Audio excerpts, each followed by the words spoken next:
जय हिंद बच्चों, once again I in front of you with new chapter Discovering Tut. The saga continues. This is a very interesting story about King Tut. King Tut was a pharaoh of the Egypt. The full name of King Tut was Tutankhaten. बच्चों, मैं एक बार फिर आपके सामने हमारे hornbill का नया chapter lesson 3 discovering टूट द सागा कंटिन्यू। डिस्कवरिंग टूट जो एक राजा की खोज को लेकर है। सागा कंटिन्यू का मतलब होता है स्टोरी जो कंटिन्यू अभी भी चल रही है।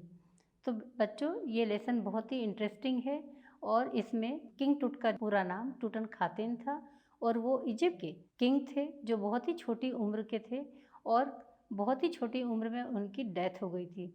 तो इस चैप्टर में हम पढ़ते हैं कि किंग टूट की डेथ किस तरीके से हुई, क्या उनको ये राज पता चल सका। तो आइए हम इस लेसन को कंटिन्यू करते हैं। बच्चों, आप सब जानते हैं मिस्र देश पिरामिड के लिए मशहूर है। इस लेसन में हम वहाँ के राजा किंग टूट की डेथ जो एक रहस्य बन के रह गई, उसकी खोज बहुत की गई कि उनकी मौत का रहस्य पता चल सके और इसके लिए उन्होंने बहुत प्रयास किए। क्या वो अपने प्रयास में सफल हुए और क्या उनको किंग टूट की मौत का रहस्य पता चल सका? आइए इस लेसन को पढ़ के हम जानते हैं। शुरू में मैं आपको इसमें दिए गए एक्सप्रेशंस की मीनिंग बताती हूँ, फिर मैं थोड़ा सा आपको किंग टूट के बारे में जो इंट्रोडक्शन दिया गया है वो बताती हूँ, फिर हम लेसन स्टार्ट करेंगे। तो एक्सप्रेशन में देखिए फॉरेंसिक रिकंस्ट्रक्शन, जिसका मीनिंग होता है process of creating a face on skull and see how the owner of skull looked like. यानी वो प्रोसेस जिसमें राजा के या जिस भी व्यक्ति की खोज की जा रही है उसके चेहरे को क्रिएट करना और उसके स्कल पर उसके चेहरे को बना के ये देखा जाना कि उस स्कल का जो ऑनर है, जो उसका मालिक है, वो कैसा दिखता था। स्कल्ड अक्रॉस यानी मूविंग क्विकली, तेजी से बदल जाना।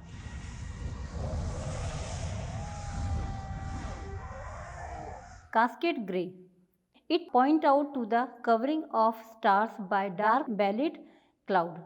कास्केड ग्रे यानी एक डलिये के आकार का इमेज है जिसमें ऐसे बादल जिसमें उसने स्टार यानी तारों को अपने अंदर समेट लिया था। Resurrection, in refer to a new beginning for something which is old and long forgotten.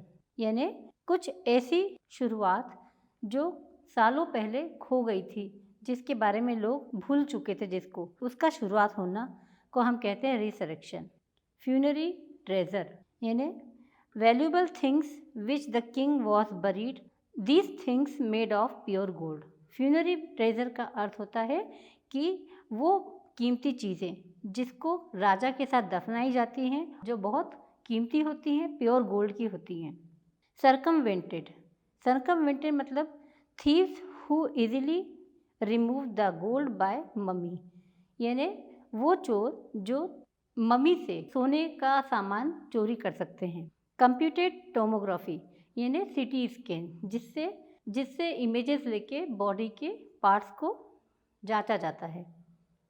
Eris detail, Eris detail मतलब uncanny description of the resulting of head through CT scan.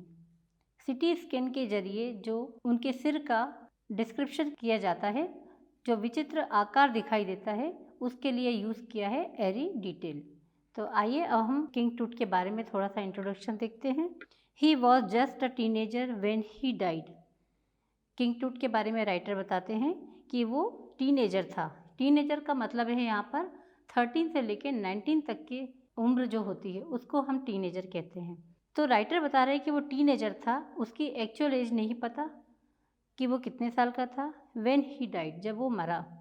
The last heir of the powerful family that had ruled Egypt, वो आखिरी वारिस था उस powerful family का जो Egypt में शासन कर रही थी। And its empire for centuries, और उनका शासन सदियों से चला आ रहा था। He was laid to rest laden with gold and eventually forgotten, उस किंग टूट को दफना दिया गया था लेडन विद गोल्ड, उसके गोल्ड के कवर में, एंड इवेंचुअली फॉरगॉटन, और फाइनली उसको सब लोग भुला बैठे थे। Since the discovery of his tomb in 1922 में उसकी टूम की डिस्कवरी हुई। The modern world has speculated about what happen to him, और मॉडर्न वर्ल्ड के जो लोग हैं, आधुनिक संसार के जो लोग हैं, उन्होंने गैस करना शुरू कर दिया। स्पेकुलेटेड मतलब गैसिंग करना, अंदाज़ा लगाना शुरू कर दिया। About what happen to him, कि उसके साथ क्या हुआ होगा जो इतनी छोटी उम्र का राजकुमार मर गया। With murder being the most extreme possibility, और उनकी पॉसिबिलिटी ये आ रही थी कि उसका मर्डर किया गया है। Now living his tomb for the first time in almost 80 years. Writer कहते हैं कि पहली बार टूम से उसको जब निकाला गया था तो वो आज से 80 साल पहले था। टूट has undergone a CT scan, टूट जो पहला राजा था जिसकी बॉडी को सिटी स्कैन के लिए ले जाया गया था, that offer new clues about his life and death, इसलिए सिटी स्कैन से उसकी डेथ और उसके जीवन का अंदाज़ा लगाया जा सके। And provide precious data for an accurate forensic reconstruction of the boy's pharaoh, और उस सिटी स्कैन के जरिए वो एक प्रीशियस डाटा तैयार कर सके, एक सही डाटा तैयार कर सके, for an accurate forensic reconstruction of the boy's pharaoh, कि उस बॉयज फॉरो को, उस टीनेजर बच्चे को, राजा को, फॉरो यानी रूलर शासक, उसको फॉरेंसिक डिपार्टमेंट के जरिए ये पता लगाया जा सके कि उसकी डेथ कैसे हुई या उसे किस उम्र में मारा गया था। तो आइए बच्चों, अब हम लेसन स्टार्ट करते हैं। An angry wind stirred a ghostly dust devil as King Tut was taken from his resting place in the ancient Egyptian cemetery known as the Valley of the King. Egypt में जहाँ पे राजा को या रानी को, king को या queen को दफनाया जाता है, उसे हम सिमेट्री प्लेस कहते हैं, और उस जगह का नाम वैली ऑफ द किंग या वैली ऑफ द क्वीन के नाम से जाना जाता है। तो यहाँ पे राइटर बता रहे हैं कि माहौल कैसा हो गया था। एन एंग्री विंड स्टेड, हवा में गुस्सा नज़र आ रहा था, गर्म हवाएं चलने लगी थी। घोस्टली डस्ट डेविल, और हवा में लग रहा था जैसे कोई डेविल, कोई घोस्ट शामिल हो गया है, और वो घोस्ट किसी और का नहीं, किंग टूट का है। क्योंकि king Tut was taken from his resting place, क्योंकि किंग टूट को उसकी रेस्टिंग प्लेस से हिलाया गया था, उसे परेशान किया गया था। In the ancient Egyptian cemetery known as the valley of the king, king Tut की जो रेस्टिंग प्लेस थी वो वैली ऑफ द किंग में थी, वैली ऑफ द किंग में थी, जिसको वहाँ के सिमेट्री यानी वहाँ का बरियल ग्राउंड है, जिसको वैली ऑफ द किंग के नाम से जाना जाता है। तो वहाँ पर किंग टूट अपनी रेस्टिंग प्लेस में थे, आराम कर रहे थे। और dark belly cloud has scudded across the desert sky all day and now were veiling the stars of casket grey. Casket grey यानी एक कास्केट का मतलब होता है एक बास्केट टाइप का एक बादल छा गया, और वो कह रहे हैं कि डार्क बेलेड क्लाउड, काले बादल छा गए थे। Had scudded across the desert, पूरे डेजर्ट के ऊपर आसमान में बादल छा गए थे। All day and now were veiling the stars, और उसमें स्टार्स गायब हो गए थे, स्टार्स को उसने बादलों ने छुपा लिया था। इन कास्केट ग्रे, और वो बादल कैसे थे, कास्केट ग्रे कलर के थे। इट वॉज 6 PM ऑन 5 जनवरी 2005, ये दिन शाम के 6 बजे 5 जनवरी 2005 की बात है। The world most famous mummy glided head first into CT scanner brought here to prove the lingering medical mysteries of this little understood young ruler who died more than 3,300 years ago. The world most famous mummy, संसार की सबसे मशहूर mummy, glided head first into CT scan, पहली बार CT scan में move करने के लिए ले जाई जा रही थी। Brought here to prove the lingering medical mystery, lingering medical mysteries का मतलब है लॉन्ग टाइम से जो मेडिकल साइंस के लोग इस मिस्ट्रीज, इस रहस्य को जानना चाहते थे, तो इसलिए वो उनकी मम्मी को सिटी स्कैन में लेके जा रहे थे, जिसके कारण कहा जा रहा था कि किंग टूट को उनके रेस्टिंग प्लेस से हिलाया गया है, जिसकी वजह से वो नाराज़ हो रहे हैं, और इसलिए गर्म हवाएं चलने लगी और बादल छा गए थे। Of this little understood younger ruler who died more than 3300 year ago. जो मेडिकल में टीम थी वो इस रहस्य को जानना चाहती थी कि किस तरीके से किंग टूट को मारा गया था। तो आज से 3300 साल पहले जिनकी डेथ हो गई थी, तो उनकी बॉडी को वो सिटी स्कैन के लिए लेके जा रहे थे। All afternoon, the usual line of tourists from around the world had descending into the cramped rock-cut tomb some 26 feet underground to pay their respect. All afternoon, पूरी दोपहर, the usual line of tourists, वहाँ पर tourist की line लगी हुई थी। From around the world, देश के कोने कोने से वो टूरिस्ट आए थे। Had descending into the crammed rock cut, और रॉक को काट के जो सीढ़ियाँ बनाई गई थी उसमें नीचे उतरकर वो जा रहे थे, उस टूम तक पहुंच रहे थे जहाँ पे किंग टूट का टूम रखा था। सम 26 फीट अंडरग्राउंड टू पे देयर रिस्पेक्ट, और वो टूम कुछ 26 फीट की गहराई में रखा हुआ था। They gazed at the mural on the wall of the burial chamber and peered at Tut glide face, the most striking feature of his mummy-shaped outer coffin lid. Writer कहते हैं कि वो सब लोग जो जा रहे थे उनकी मम्मी को देखने के लिए, they gazed at mural, नीचे उतरते वक्त म्यूरल बनी हुई दीवारों पे जो म्यूरल बने थे उनको घूर के देख रहे थे, उन्हें आश्चर्य से देख रहे थे। ऑफ द बरियल चेम्बर, ये म्यूरल बरियल चेम्बर में जाते वक्त दीवारों पे बनाए गए थे।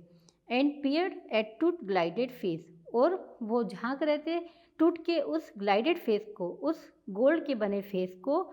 The most striking feature of his mummy shaped outer coffin lid, जो कॉफिन में रखी हुई मम्मी थी उसके ढक्कन पर सोने का जो चेहरा बना था किंग टूट का, उसको वो बड़े आश्चर्य से देख रहे थे।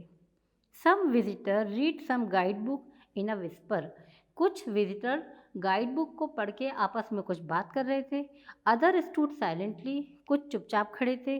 Perhaps pondering Tut's untimely death in his later teen, और शायद वो लोग ये सोच रहे थे कि इतनी छोटी उम्र में, अपनी टीन एज में कैसे ये मर गए। और वंडरिंग विथ अ शिवर, या फिर कुछ लोग डर के मारे चुपचाप खड़े थे। इफ़ द फॉरोज कर्स, कि कहीं उनको फॉरो का कर्स ना लग जाए। फॉरो का कर्स उनका कहना था डेथ और misfortune falling upon those who disturb him, या तो उनकी मृत्यु हो जाएगी या बदकिस्मती का रूप लेके वो उनके पीछे लग जाएंगे अगर उनको वहाँ पर डिस्टर्ब किया गया। वॉज रियली ट्रू, और लोगों की मान्यताएं बहुत सच्ची थी, लोग उसको बहुत विश्वास के साथ मानते थे। नेक्स्ट पैराग्राफ में बच्चों, the mummy is in bad condition because of what Carter did in the 1920, said Zahi Hawass, secretary general of Egypt supreme council of antiquities. Egypt का पुरातत्व विभाग था, उसके सेक्रेटरी जनरल थे ज़ाही हवास। उन्होंने कहा कि the mummy is in very bad condition, mummy की हालत बहुत ख़राब कर दी है, because of what Carter did in 1920s। 1920s में जब कार्टर ने इसकी डिस्कवरी में उनकी जो इन्वेस्टिगेशन की थी उसमें मम्मी की हालत उन्होंने बहुत ख़राब कर दी। As he leaned over the body for a long first look, उनकी बॉडी की तरफ उनका झुकाव था। कार्टर हावर्ड कार्टर, कार्टर का पूरा नाम हावर्ड कार्टर था। That is was a British archaeologist, जो एक ब्रिटिश आर्कियोलॉजिस्ट थे। हु इज़ 1922 डिस्कवर टूट टूम, और उन्होंने ही सबसे पहले 1922 में टूट के टूम की खोज की थी। After years of futile searching, बहुत समय तक उन्होंने उनकी सर्च करी, लेकिन वो सर्च फ्यूटाइल थी, यूजलेस थी, कुछ उनको हासिल नहीं हुआ। इस कंटेंट थ्रू हैस्टिली रैंसेक्ड इन एंटिक्विटीज़ वर सरप्राइजिंगली कंप्लीट, उनके जो जितने भी कंटेंट थे, जितनी भी चीज़ें थीं, वो जल्दबाजी में उन्होंने रैंसेक्टली यानी डैमेज कर दी थी इन एंटिक्विटीज़, और उस प्राचीन धरोहर को हावर्ड कार्टर ने डैमेज कर दी थी सरप्राइजिंगली कम्प्लीटली, लेकिन वो चीज़ें डैमेज होने के बावजूद कंप्लीट थी, उसमें कोई चीज़ गायब नहीं हुई थी।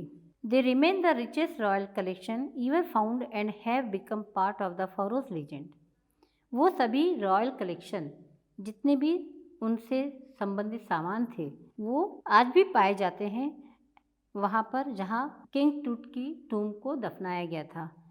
क्योंकि फ़ारोस का लीजेंड था, उनका मानना था कि जब राजा रीबर्थ होता है, पुनर्जन्म लेता है, तो ये सब चीज़ों की उसको आदत होती है। तो पुनर्जन्म के समय उसको इन सब चीज़ों की परेशानी ना हो, इसलिए ये सारे सामान उनके साथ दफनाए जाते हैं। स्टनिंग आर्टिफैक्ट इन गोल्ड, जिसमें आश्चर्यजनक कलाकृतियाँ थी सोने की बनी हुई। Their eternal brilliance mean to guarantee resurrection, और उनकी जो चमक थी वो इतनी अमर थी कि उनकी गारंटी आज भी रिस्टोर है। Causes A sensation at the time of discovery, वो डिस्कवरी जब हुई थी उस समय जितना सेंसेशन में थी उतनी he still get the most attention, आज भी वो उतनी ही चर्चाओं में है। बट टूट was also buried with everyday things, लेकिन टूट को जब दफनाया गया था तो उसकी रोज़मर्रा की चीज़ें उसके साथ रखी गई थी। He had want in the after life, ताकि उसको अपने जीवन के बाद जो पुनर्जन्म होता है तो उसमें उसको इन सब चीज़ों की परेशानी ना हो। बोर्ड गेम जिसको वो खेला करते थे। अ ब्रॉन्ज रेजर, एक ब्रॉन्ज का रेजर था। लिनेन अंडरगारमेंट, लिनेन के कपड़े थे उनके। Cases of food and wine, कुछ खाने की चीज़ें और कुछ वाइन्स रखी थी। नेक्स्ट पैरा में राइटर कहते हैं, after month of carefully recording the pharaoh's funerary treasure, कई महीने तक बहुत ध्यान से रिकॉर्डिंग करी उनके फ़ौरों के जो भी जितने भी फ्यूनररी ट्रेजर, जो धन दफनाया गया था उनकी फ्यूनरी के टाइम पर, वो सब उनके कफन के साथ जो रखे गए थे उन सब की बहुत अच्छे से रिकॉर्डिंग करी, बहुत carefully. Carter began investigation his 3 nested coffin, और फिर कार्टर ने उनकी इन्वेस्टिगेशन शुरू करी उनके 3 परत वाले कॉफिन से। Opening the first, he found a shroud adorned with garland of willows and olive leaves, wild celery, lotus petal and cornflower, the faded evidence of a burial in March or April.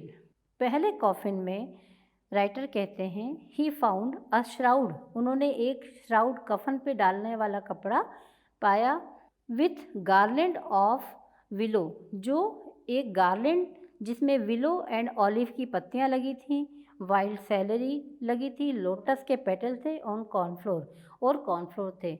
ऐसा एक garland उनको मिला, एक श्रद्धांजलि वाला जो bouquet होता है, सर्कल में होता है वो बुके, तो वो उनको मिला उस उनकी पहली कॉफिन में। The faded evidence of a burial in March और अप्रैल, जो ये गवाही देते हैं, जो ये सबूत है कि उनकी बरियल मार्च या अप्रैल के टाइम पर की गई थी।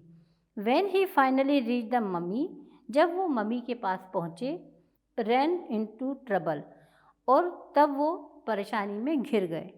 The ritual resin had hardened, जो ममीफिकेशन, रिचुअल रेजिन का मतलब होता है एक रेजिन, एक चिपचिपा पदार्थ होता है जो ममीफिकेशन में यूज़ किया जाता है।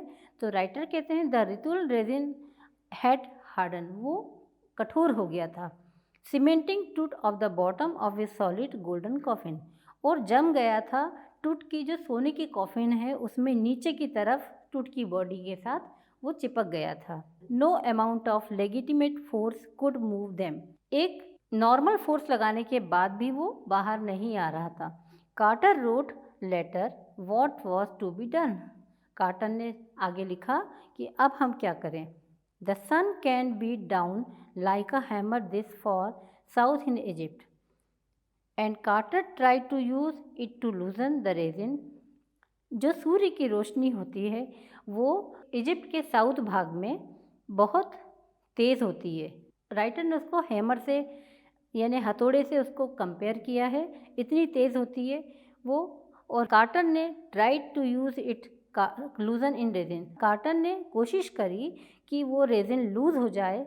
For several hours he set the mummy outside the blazing sunshine, और कार्टर ने उस मम्मी को उस चमचमाती धूप में लंबे समय तक रख दिया, कई घंटे तक। जब वो उस चमचमाती धूप में, तपती धूप में मम्मी को रखा, that heated it to 149 degree Fahrenheit, और वो गर्मी 149 डिग्री फ़ारेनहाइट की थी। नथिंग बल्ब, तो भी कुछ मूवमेंट नहीं हुआ।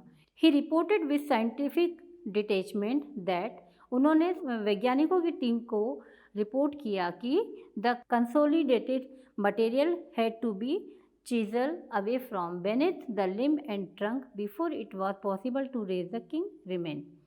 उन्होंने उनसे कहा, अगर उस जमे हुए मटेरियल को चीजल जो एक औजार होता है उससे हम बेनेथ द लिम्ब के नीचे एंड ट्रंक और लिम्ब के नीचे अगर हम उसको फोर्स के जरिए उसको निकालें before it was possible to raise the king remain, तो हम किंग टूट की बॉडी को उस कॉफिन से बाहर कर सकते हैं. In his defence Carter really had little choice. और अपने बचाव में कार्टर के पास एक छोटी सी उम्मीद रह गई थी. If he hadn't cut the mummy free, thieves most certainly would have circumvented the guard and ripped it apart to remove the gold. उन्होंने अपने बचाव में कहा, if he had not cut the mummy, अगर वो ममी को काट के फ्री नहीं करते हैं, thief most certainly would have, तो चोर उसको धोखा देकर सर्कमवेटेड द गार्ड्स को धोखा देके and ripped it apart to remove the gold, mummy को एक तरफ उखाड़ के फेंक देंगे और गोल्ड का कॉफिन ले जाएंगे. इसलिए उन्होंने अपने बचाव में कहा कि इसलिए उन्होंने चेजल के थ्रू मम्मी को खरोच के गोल्ड के कॉफिन से बाहर किया है. In Tut time the royals were fabulously wealthy. Tut के टाइम पर जो शाही परिवार के लोग होते थे वो बहुत धनी होते थे. एंड दे थॉट और होप, और वो ऐसा सोचते थे या वो ऐसा चाहते थे, आशा करते थे, they could take their riches with them, कि वो अपना सारा धन अपने साथ ले जाएं. For his journey to the great beyond king Tut was lavish with glittering goods. और इसीलिए किंग टूट की उस जर्नी में, उस मरने की बात की यात्रा में किंग टूट के साथ बेशुमार ग्लिटरिंग गुड्स, चमचमाते उपहार दिए गए थे. प्रीशियस कॉलर, जिसमें उनके जो गोल्ड के सामान थे उनकी लिस्टिंग की गई है. वो बताया गया है कि प्रीशियस कॉलर, ऐसा हार जो गले से चिपका हुआ काफ़ी चौड़ा पूरे कंधे को कवर करता हुआ होता है. इनफेल्ड नेकलेस, उसके ऊपर एक नेकलेस एंड ब्रेसलेट्स, रिंग्स, कुछ ब्रेसलेट जो हाथ में पहने जाते हैं, रिंग्स जो उनके फिंगर्स में पहनी जाती थी, एम्यूलेट्स, अ सेरेमनियल एप्रन, ताबीज़, अ सेरेमनियल एप्रन जो वो अपने शाही दरबार के समय पहनते थे, सैंडल्स यानी सोने की चप्पलें, sheath for his finger and toes, वो पैरों की उंगलियां और हाथ की उंगलियों में चिपके हुए एक गोल्ड आइटम होता है, वो शीथ के नाम से जाना जाता है. And the now iconic inner coffin and mask, और सबसे ज़्यादा अलग दिखने वाला जो आइकॉनिक मतलब जो सबसे अलग दिखे, तो उसके लिए उन्होंने आइकॉनिक वर्ड यूज़ किया है. And the now iconic inner coffin, और वो सोने का कॉफिन जिस पे एक मास्क, एक चेहरा बना हुआ है सोने का. ऑल ऑफ प्योर गोल्ड, सब कुछ सोने का, पूरे प्योर सोने का था. टू सेपरेट टूट फ्रॉम हिज एडोरमेंट, एडोरमेंट मतलब ऑर्नामेंट, उनके सारे ऑर्नामेंट टूट के साथ सेपरेट किए गए थे, रखे गए थे. Carter's man remove the mummy, Carter की साथियों ने मम्मी से वो सब रिमूव किया, जितना भी गोल्ड का सामान था वो रिमूव किया.